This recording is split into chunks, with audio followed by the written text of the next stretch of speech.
You see, in one small town in Nigeria, a place where the mango trees grow tall and the harmattan breeze cuts through your uniform, there was a boarding school that every parent respected, but every child feared.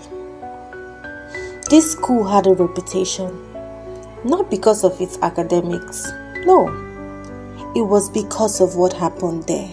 And the older students, they never talked about it out loud. But once the lights went off at night, when the frogs started croaking and the generator had died, that was when the whispers began. Have you heard of the story of Madame Koi Koi? The teacher with the red heels. Long ago, there was a female teacher who was both feared and admired, tall, elegant, and always dressed in a way that made her stand out. Her signature, a pair of shiny red high heels. Whenever she walked through the halls, the sound would follow her. Koi, koi, koi. The sound echoed across the classroom, and the students would freeze in fear, not because of the shoes, but because of what came with them. Madame Koi Koi was wicked. She didn't just punish, she humiliated. Her cane didn't just sting, it scarred. She once made a girl kneel on a gravel from morning till daybreak because her socks were dirty.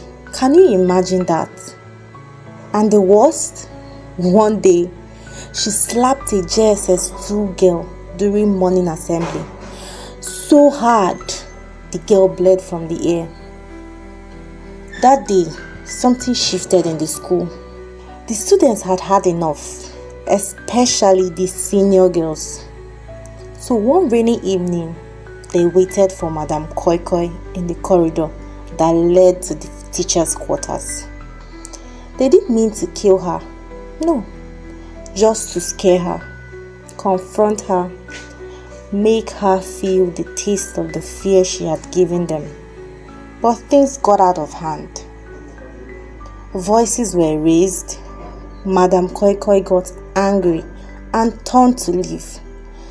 But the corridor floor was wet. She slipped. Her head hit the corner of the stairs. The sound was like a coconut cracking. Blood spread fast across the concrete. Her red heels, still perfect, pointed to the sky. The girls panicked. They ran. Later that night, the school principal called a secret meeting. The next day, a notice was posted. Madame Koi Koi has resigned. She left this morning.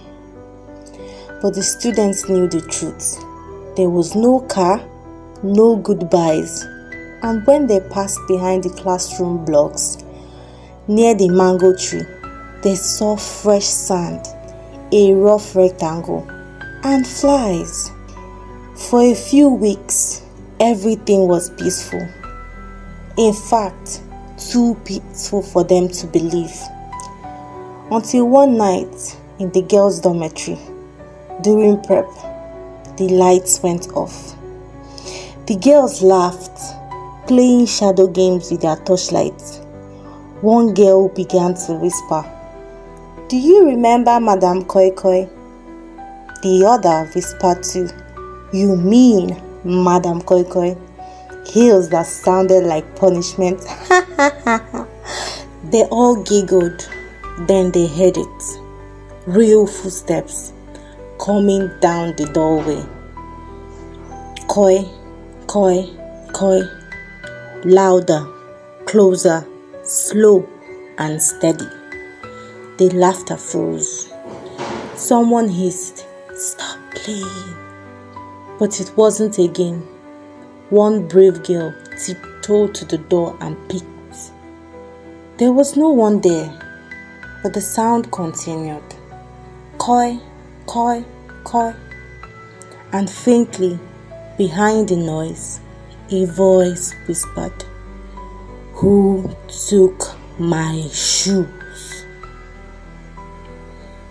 The next morning, one student was missing. Her bunk was empty. Her bed was soaked. Not with water, but with something red, sticky, and smelling like rusted iron. Her sandals were still under the bed, neatly placed, and leading away from the bunk were faint red footprints. The school tried to stay quiet. She ran away, they said. But that night, it happened again. Koi, koi, koi. This time, the ghost was seen.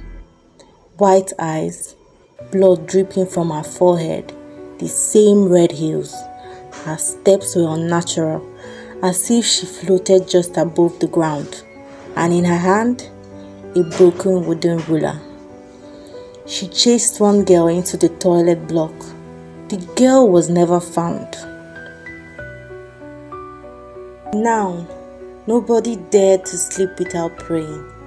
Some girls stuffed clothes into their ears to block the sound. Some tried to call their parents to come take them home. But no call ever went through after midnight. I mean, no calls. The principal refused to talk about it. Teachers pretended everything was fine. We all know it wasn't fine. But students knew Madam Koi Koi was walking again. Some said she was looking for the girls who caused her death. Others believed she was angry that her story was buried, just like her body. One night, a girl tried to fight back. She sprinkled salt and poured holy water near the dorm door. She even taped a Bible to the window. That night, Madam Koi Koi surprisingly didn't enter, but the next morning, that Bible was torn, soaked in blood, and in the middle of the room was the red hill. Eventually, the school closed. Renovation, they claimed, but everybody knew it was fear. To this day, the building still stands, abandoned. The classrooms are empty. But if you pass by on certain nights, when the wind is strong and the moon is hiding, you hear it. Koi, koi, koi. And if you ever heard that sound, my dear, don't turn back. Don't run. Don't speak. Just pray. Because Madam Koi Koi is still searching. And her heels, they never stop walking.